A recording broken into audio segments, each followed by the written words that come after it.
We are working it today with Andy Challenger Grand Christmas. And Andy, the number of job openings has gone from 2 jobs for every job hunter in America to 1.6 jobs available. What can you tell us about the numbers? Yeah, job openings in the most recent JOLTS report dropped by 1 million positions. It's a 10% decrease from what we'd seen just a month ago. And it's really one of the first macroeconomic signs that the labor market is starting to cool.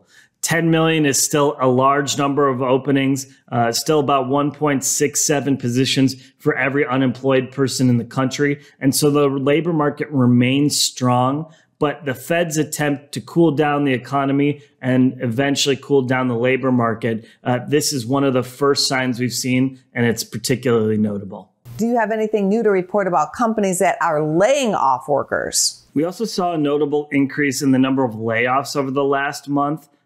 Over the last 2 years, employers have been holding on to their employees as tightly as possible. It's been a very tight labor market. So this is one more sign that we may be approaching an inflection point in the overall labor market. What's happening with Americans who are quitting jobs? Alternatively, there are signs that the labor market remains tight. We saw the number of Americans quitting their jobs increase by about 100,000 over the last month.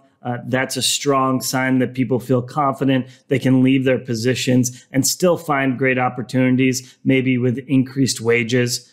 Overall, we've seen wages increase over the last 12 months by 5.2%. It's not keeping pace with inflation, but is continuing to move forward. Always good to have you on the show. Thank you, Andy. Thanks for having me on, Angie. Go to businessfirstam.com for where to see our show on TV.